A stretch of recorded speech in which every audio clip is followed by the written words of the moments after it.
안녕하세요. 저는 올해 60을 바라보는 아줌마입니다. 자녀들은 모두 잘 커주었고 몇 년 전 결혼한 첫째가 이번에 손주를 안겨주었네요.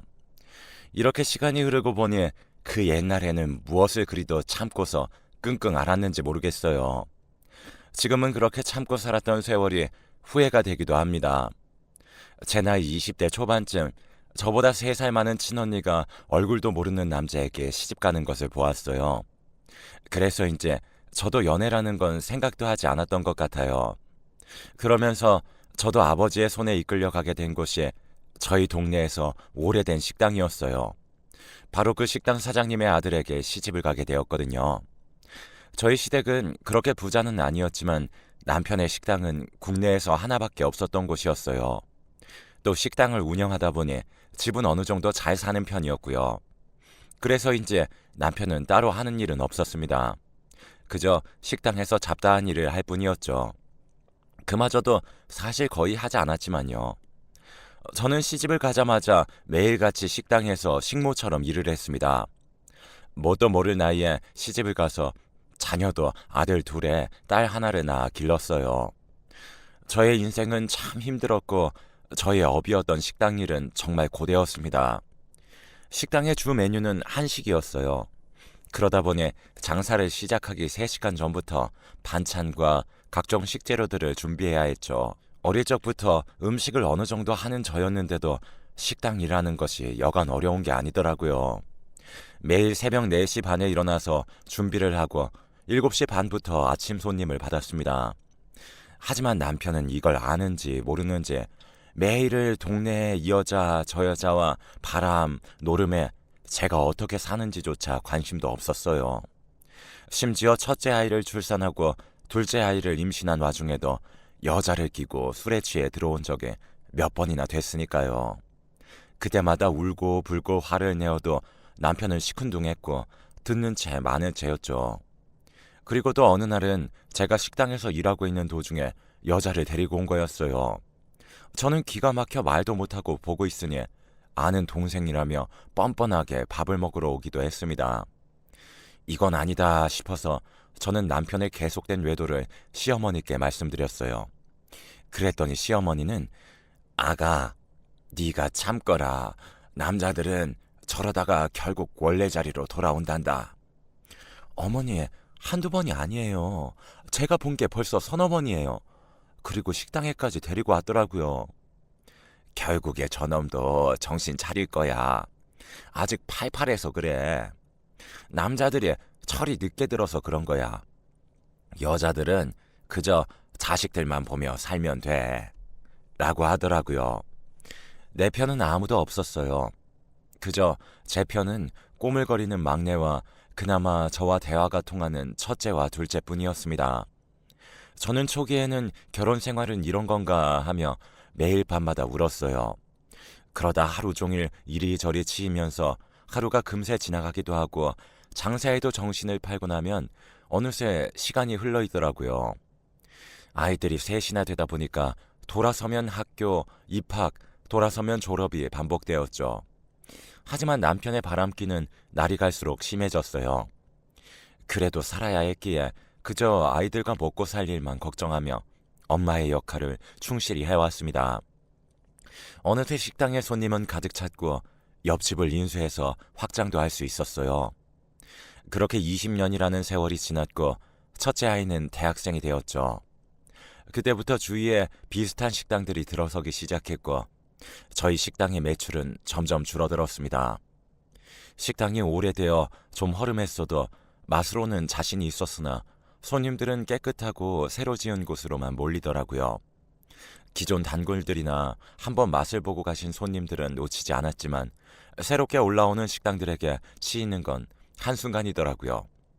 그렇게 식당의 매출은 점점 떨어져 갔습니다. 다행히 첫째 아들은 어릴 적부터 엄마가 사는 모습을 봐서 그런지 장학금을 받고 대학에 가서 등록금은 해결되었어요. 하지만 엄마로서 너무 미안했었죠. 그래서 아들의 대학생활 시작에 필요한 돈을 생각해서 100만 원을 주려고 미리 빼놨어요. 그런데 그 돈이 없어진 거예요. 저는 너무 놀라서 도둑이 들었나 하고 찾아보니 남편이 가져간 거였죠. 정말 기가 찼고 내 인생의 한계를 만드는 인간이었습니다. 그 당시 한참 조용하다 싶었는데 알고 보니 두 집 살림을 하고 있더라고요. 그 돈은 그 상간녀에게 갖다 준 것이었죠. 안 그래도 장사가 안 되어 환장할 노릇이었는데 돈까지 훔쳐가서 그 짓을 하니 정말 헤어지고 싶었습니다. 첫째도 그 모습을 보고는 제가 속상해할까봐 싶어 괜찮다며 돈 들어갈 일 없다고 하더라고요. 어떻게 저런 인간한테서 이런 착한 아이가 나왔을까 하며 흐르는 눈물을 억지로 참았습니다. 저는 아무래도 안 되겠다 싶어 그 상간녀 집으로 찾아갔어요. 안녕하세요, 형님. 안녕 못하고요. 내가 왜 그쪽 형님이에요? 남편하고 바람을 피우든 말든 마음대로 하고 돈은 돌려주세요. 아들 학비예요. 네? 오빠가 제 생일 선물로 준 돈이고 선물로 다 써버렸어요. 죄송해서 어쩌죠? 형님 식당 있으시니까 그걸로 돈 버시면 되잖아요. 끼리끼리 만난다더니 생각 없는 소리를 해대더라고요. 저도 뭘 바라고 여기까지 온 건지 참 바보 같았죠. 정말 이가 갈리고 분노가 치밀어 올랐지만 똑같은 인간이 되기 싫어서 나와버렸습니다. 가슴에 한이 맺혔고 모든 것이 내 탓만 같았죠. 그리고는 더 이상 참을 수가 없어서 이 사실을 또 시부모님께 말해버렸습니다. 그런데 별말 없이 들으시고는 제게 30만 원을 주시면서 이번 한 번만 눈 감으라고 하고 남편에게 따끔하게 말하겠다고 하시는 거 있죠? 아, 정말 내 편이 없다는 걸 또 한 번 깨닫는 순간이었어요. 당신들 하나뿐인 자식에 결혼을 했는데도 불구하고 바람이 나서 두 집 살림을 한다는데 저렇게 나오신다는 게 이해가 되지 않았습니다. 그 길로 저는 친정에 갔어요. 부모님께 말씀드렸죠. 하지만 돌아오는 대답은 똑같았습니다. 네가 참아라. 식당 장사도 잘 되고 아이들도 잘 크는데 어쩌겠어. 결국 조강지처한테 돌아오는 거야. 그렇다고 뭐 애비 없는 자식으로 키울 셈이야? 도대체 조강지처가 뭔데? 하는 생각도 들고 또 몇십 년을 이렇게 살다 보니 그래, 조금만 더 참자. 아이들 다 크면 그때 이혼하면 돼. 라며 아이들 때문에 저 스스로를 다독였어요. 그렇게 저는 이 세상 하늘 아래 가족은 아이들과 저뿐이라는 걸 깨닫게 되었어요. 저와 아이들 먹고 살 길은 오직 식당 일밖에 없다는 생각이 들었습니다. 그렇게 식탁에 앉아서 혼자 눈물을 흘렸고 한 방울씩 떨어지는 눈물을 감정이 메마른 듯 옷소매로 그냥 쓱쓱 닦아버리는 저였죠. 식당의 매출은 계속해서 떨어졌지만 저는 이대로 무너질 순 없었습니다. 그날부터 밤낮으로 식당을 다시 살리기 위해 연구를 했어요. 사실 한식만 팔던 그저 밥집이었는데 그 중에서도 손님들뿐만 아니라 아이들이 제일 좋아했던 갈비찜을 내세워 저는 맛을 연구하기 시작했어요. 2년 정도 걸려 중독성 있는 마성의 맛을 만들어낼 수 있었습니다. 시어머니의 기존 레시피에다가 저의 맛 연구를 더하여 시작하게 되었어요. 과일과 각종 야채의 비율을 조합하여 특제 소스를 만들어 며칠 동안 숙성 과정을 통해서 새롭게 개발하게 되었던 거죠. 오시는 손님들마다 극찬을 했고 드시고 나면 무조건 포장까지 이어졌어요. 하지만 매출에 크게 변화는 없었습니다. 이것도 홍보가 필요했는데 저는 그 부분이 잘 안 되어 그런 것 같았어요. 이 맛을 모르니 사람들이 오지 않는 것 같았거든요. 그걸 고민하고 있었는데 당시 대학생이었던 큰아들이 인터넷으로 저희 식당을 홍보해주게 되었습니다.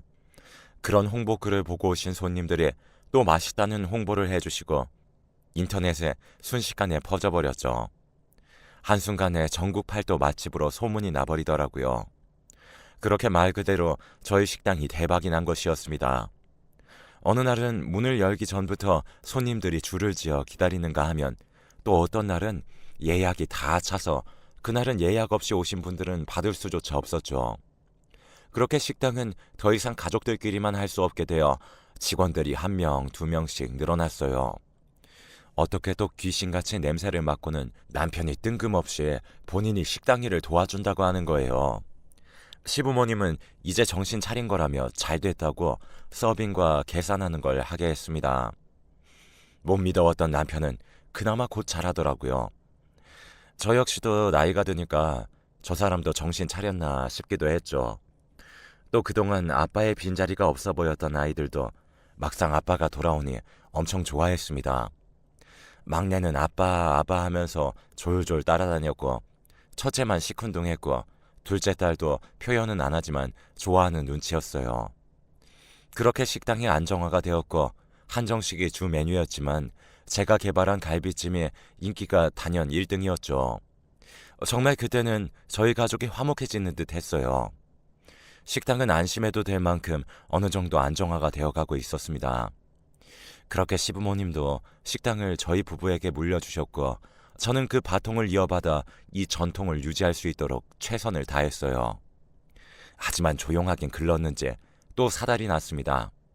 남편의 상간녀가 가게로 찾아와 행패를 부리는 거였어요. 형님, 저 아시죠? 우리 오빠 어디 갔어요? 여기 와서 왜 이래요? 그쪽 오빠 여기 없고요. 나가서 말해요. 아니, 이혼한다면서 저를 속이고 몇 년간 저를 붙잡고 만났었는데 장난감이었다면서 헤어지자더라고요. 이제까지 저를 갖고 놀았던 거 용서 못해요. 아, 여기까지 와서 이 난리를 쳐? 너 왜 이래? 당장 나가지 못해? 그래. 너 죽고 나 죽자. 일로 와봐. 그렇게 한바탕 난리를 치고는 남편이 상간녀를 데리고 나갔다가 몇 시간 후 돌아왔어요. 이미 오래전에 정리했다고 하더라고요. 그런데 남편 자신과는 상관없이 상간녀가 본인에게 매달리는 것뿐이라고 했어요. 자기는 이제 정신 차렸다고, 아이들과 가정에 충실하며 살겠다고요. 다시는 이런 일 없을 거라며 미안하다고까지 하더군요. 사실 저는 제 버릇 개 못 주는가 싶었는데, 생각해보니 요즘 하는 행동이나 말하는 거나 진짜 좀 달라졌다는 게 느껴졌었거든요. 아이들한테도 장난도 잘 걸고 식당 일도 열심히 하는 듯 했어요. 그래서 한번 믿어주기로 했습니다. 몇 년 후 첫째 아들은 변호사가 되겠다며 대학교 졸업 후 로스쿨에 들어갔어요. 그리고 둘째 딸은 요리에 관심이 많아서 프랑스로 유학을 갔고요. 그렇게 북적대던 저희 가족은 아이들 둘이 독립을 하고 나니 막둥이와 남편, 저 이렇게 조용히 세 식구가 살게 되었습니다. 저도 이제 시간으로나 경제적으로나 여유가 생기다 보니 옛 친구들도 그립고 해서 안 나가던 동창 모임이나 친구들 모임에 나가기 시작했죠. 그러다가 옛날에 바로 옆집에 살았던 어릴 적 친구를 만나게 되었어요. 그 친구는 다른 지방으로 시집가서 잘 살고 있다고 들었던 친구였습니다. 그런데 알고 보니 남편이 하던 사업이 망했고 그 길로 사라져서 행방불명이 되었다고 해요. 그렇게 빚쟁이들에게 쫓겨서 고향으로 돌아왔다고 하더라고요. 좀 안타까웠어요. 저도 그 옛날 어릴 때 얼굴도 모르는 남편에게 시집와서 백수건달에 외도를 밥 먹듯이 해서 고생했던 일이 떠오르기도 했고요. 그래서인지 너무 딱하고 도와주고 싶어졌죠. 너 하는 일은 있고? 아니, 이제 찾아봐야지. 먹고 살아야 하니 뭐라도 해야지 그래. 안 그래도 우리 식당에 사람 구하긴 하는데 네가 괜찮으면 와서 좀 도와줘. 정말? 그렇게만 해준다면 나야 너무 고맙지. 안 그래도 너희 식당 유명하더라. 그렇게 친구는 저희 식당에서 함께 일을 하게 되었어요. 다행히 친구의 넉살 덕분에 식당 사람들과도 친하게 잘 지냈고, 정신 차린 남편도 이것저것 잘 알려주면서 식당을 잘 이어나갔습니다. 이보다 더 만족할 수는 없었어요. 내 인생도 이렇게 피는구나 했죠. 자식들도 모두 장성해서 하고 싶다는 거 전부 뒷바라지 해줄 수 있었고, 기대 없던 남편도 정신 차리고 돌아왔고요. 심지어 고향의 친구도 함께 일을 하니 마음이 편안하고 든든했던 것 같아요. 남편이 이제 식당은 잘 돌아가니 그동안 고생했으니 좀 쉬면서 취미 생활을 가져보라고 권하더라고요. 이 사람이 저에게 이런 말을 한 적이 없는 사람인데 속으로 웬일이야? 좀 고맙네? 하며 기대 없는 사람이 이러니 또 조금 감동을 받은 저였어요. 처음에는 거절하다가 막내 아들도 이제는 좀 쉬어야 된다면서 응원해 주더라고요. 그래서 저는 좋아했던 꽃을 만지는 플로리스트를 배워보기로 했죠. 그렇게 저는 평일에 3시간 정도 강습을 배우러 다녔어요. 정말 신세계였어요. 이래도 되나 할 정도로 행복했고요. 저의 개인 취미까지 생길 줄은 상상도 못했던 옛 시절을 떠올리며 웃기도 했고요. 그런데 어느 날부터인가 식당에 가보면 친구가 몇 번이고 카운터를 보고 있는 것이었어요. 저는 서빙도 하면서 개선도 같이 도와주는구나 싶었는데 주인 행세를 하는 듯한 그런 느낌이었죠. 은근히 손님들에게도 무례하게 굴고 다른 직원들에게 지시를 하는 등 점점 나태해져 가는 듯 했어요. 저는 식당을 마치고 친구를 불러서 대화를 시도했습니다.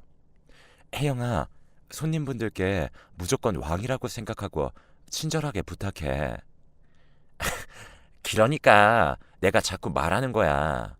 쥐들이 싫으면 먹지 말라고 해. 아무리 그래도 우리 가게에 일부러 오신 손님들인데 그러지 말고 친절하게 해줘. 야, 네가 사장이면 사장이지. 손님이 뭔데? 안 돼.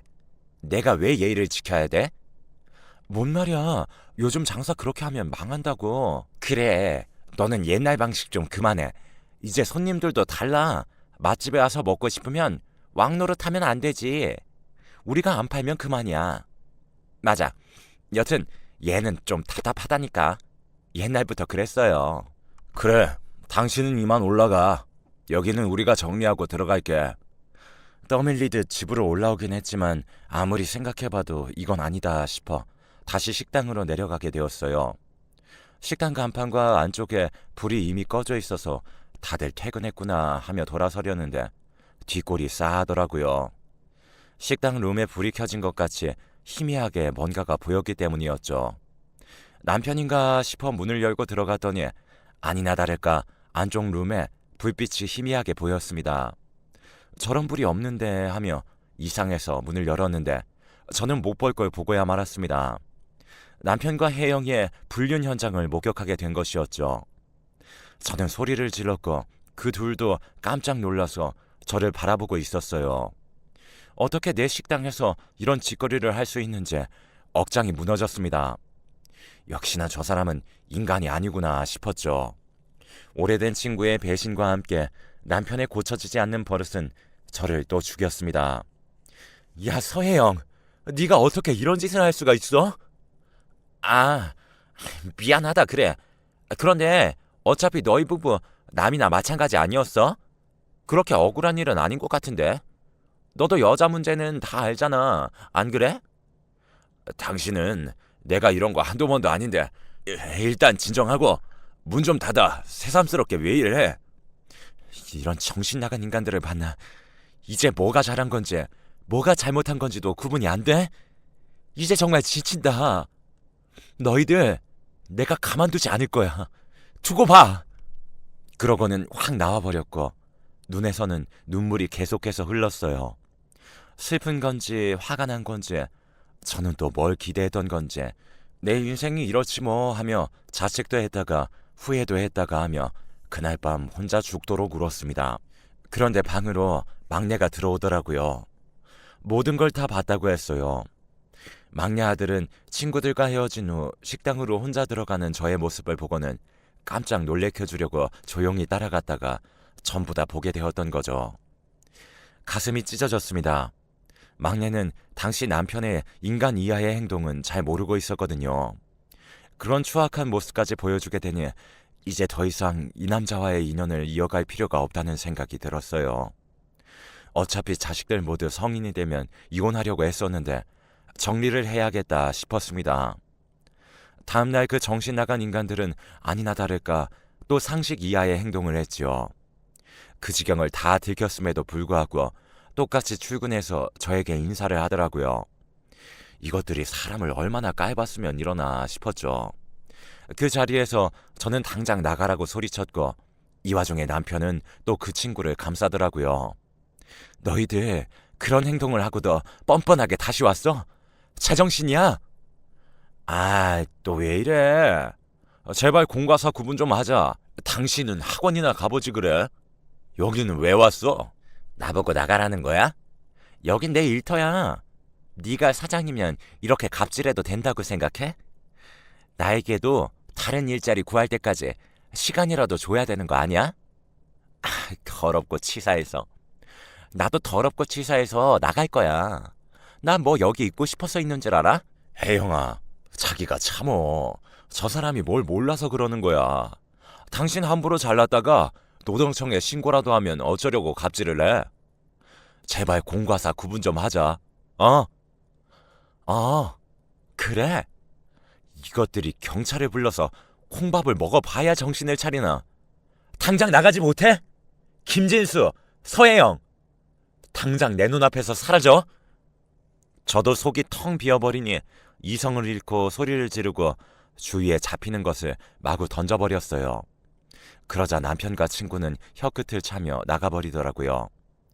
정말 답답했고 이제는 더 이상 참지 못하겠다 싶었죠.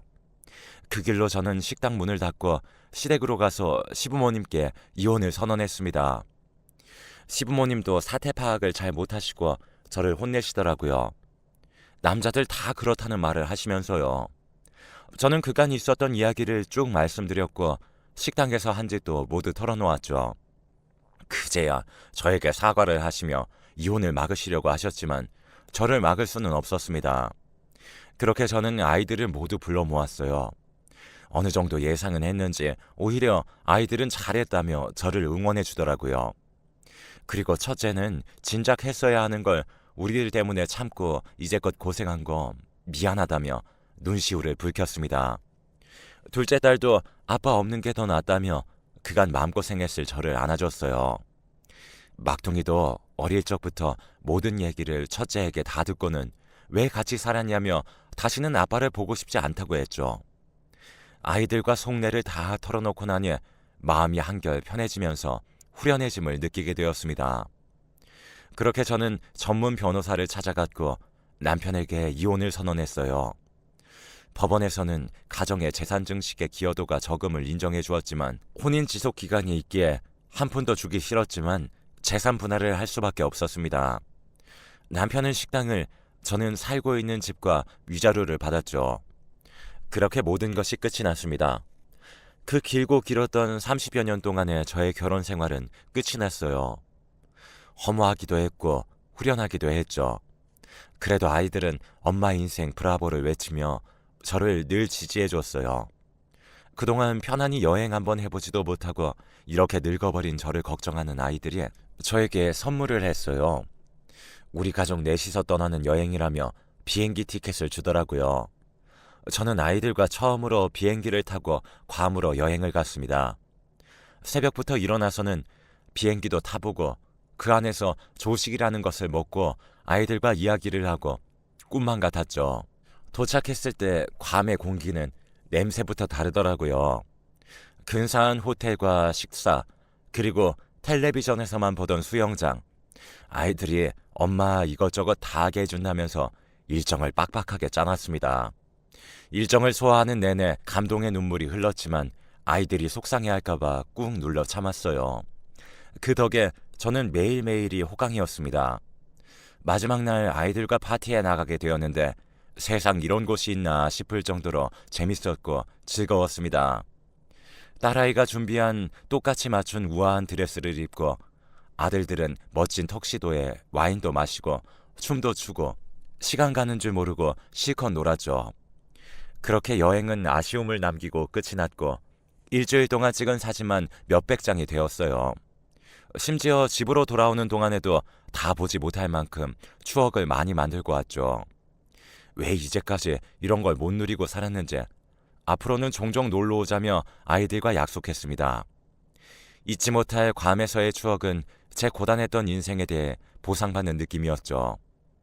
그리고 저는 이제까지 해온 것이 식당 일이다 보니 다시 또 음식 장사를 하고 싶었는데 둘째가 프랑스 가정식 요리 식당을 함께 하자는 제안을 했어요. 그리고 저의 비밀 레시피인 갈비찜을 메인으로 내세우기도 했고요. 그렇게 준비를 천천히 해가고 있었는데 우연히 동네에서 동창과 만나게 되었어요. 정말 황당한 이야기를 듣게 되었죠. 아, 그래? 넌 잘 살고 있지? 이제 뭐 식당 안 해? 솜씨 아깝다 얘. 안 그래도 둘째랑 식당 하나 하려고 준비 중이야. 너무 좋다. 왜 그렇게 붙잡고 살았나 싶어. 그래서 말인데 서혜영 있지? 걔 완전 거짓말쟁이더라. 소름 끼치더라 얘. 무슨 일이 있어? 얼마 전에 서혜영 전 남편을 아는 친구를 만났거든. 전 남편이 사업이 망한 게 아니고 그 기집애가 바람을 폈다는 거야. 그래서 전 남편이 이혼하고 쫓아내버렸다지 뭐야. 끼리끼리 만난다더니 너 이혼 잘했어. 그것들 어디 잘 사나 두고 보자. 정말이야? 그런 일이 있었어? 아이고, 걔도 어지간하네 정말. 그래, 그래도 위에 신은 있는지 네 전 남편 식당 완전 망하고 있더라. 어? 정말이야? 전혀 몰랐네. 식당의 주인장이 바뀌니까 당연히 맛도 바뀌지. 그리고 서혜영이랑 허구한 날 돈이나 쓰고 다니는데 제대로 돌아가겠어? 식당에는 온통 알바생들만 돌리는 듯 보이더라고. 알아보니 남편은 정말 식당을 말아먹어 버렸더라고요. 그렇게 몇십 년을 전통으로 지켜왔던 식당이었는데 계속해서 잘 될 줄로만 알고 식당 일은 아예 신경을 끊었습니다. 제가 시집가서 하나부터 열까지 제 손이 하나하나 안 간 곳이 없어서 그 소식을 들으니 한편으로는 마음이 좀 아프더라고요. 꼭 시집간 자식이 잘못 살아가는 마음이라고 할까요? 그리고 얼마 후 전 남편에게 전화가 왔어요. 식당이 망해가고 있다면서 갈비찜 비밀 레시피를 알려달라고요. 황당했죠. 이혼할 당시에 그렇게 법정에서 잘났다면서 뻔뻔하게 소리치던 사람이 이제 와서 이렇게 구걸을 하다니 어이가 없었습니다. 여보, 좀 도와줘. 당신 이 정도로 정없는 사람 아니잖아. 식당 아깝지도 않냐? 저 김진수 씨, 그렇게 좋아하는 말이 있잖아요. 공과 사 구분하는 거요. 구분 좀 하세요. 나 이제 김진수 씨 여보 아니고요. 식당 옆에 빈 상가 있던데 거기 내 이름 걸고 갈비찜 식당 차릴 거니까 앞으로 연락하지 마세요. 후련했습니다. 한 방 먹인 기분이었어요. 저와 이혼 후 남편의 식당은 제 비밀 레시피가 없으니 당연히 맛이 변했고 남편 상간녀의 식당 운영 개입으로 불친절한 것이 인터넷으로 순식간에 퍼졌다고 해요. 그렇게 사장이 바뀌었다는 소문이 퍼지니까 기존 단골 손님들까지 하나둘 발을 끊어버리게 되었던 거죠. 심지어 남편은 이런 상황에서 바닥이 보일 때까지 눈치채지 못하고 또 다른 젊은 여자들을 만나고 돈을 펑펑 쓰고 돌아다녔다고 했어요. 그걸 또 상간녀 친구에게 들켜서 식당에서 머리를 쥐어뜯고 싸우는 등 아주 난리가 났다고 하네요. 이런 악의 구렁텅이에서 아직까지 제가 있었다면 어땠을까 생각만 해도 끔찍합니다. 진정 이제는 남의 일이라 생각하니 헛웃음이 나기도 하네요. 왜 나이 먹고 저렇게 살까 안타깝기도 하고요. 그렇게 저는 제 머릿속에만 있던 황금 레시피로 준비했던 식당을 차리게 되었어요. 둘째 딸의 감각으로 식당의 인테리어를 하고 저의 레시피로 요리를 했고요. 막둥이도 인터넷에 홍보도 해주고 그야말로 십시일반으로 일이 진행되었습니다. 그렇게 오픈한 가게는 문을 열자마자 문전성시를 이루었어요. 단골 손님들도 제가 하는 가게라는 걸 알자마자 동네에 순식간에 소문이 퍼졌죠. 그렇게 다시 저는 갈비찜 여사라는 별명도 얻고 지금은 행복한 나날들을 보내고 있습니다. 그리고 이번 주 주말에 저희 둘째가 상견례를 해요. 첫째 아들이 함께 일하는 사람들과 자주 밥을 먹으러 식당에 왔는데 그때 직원 하나가 제 딸에게 첫눈에 반했다면서 그렇게 구애를 하더니 결국 결혼까지 한다네요. 저는 무식하고 배운 거 없이 살아왔는데 살다 보니 변호사 아들의 변호사 사위를 다 보게 생겼어요. 이런 날도 오네요. 지금은 우리 네 식구 똘똘 뭉쳐서 잘 살아보려고 해요. 다 털어놓고 나니 시원하네요. 저의 긴 글 읽어주셔서 감사합니다.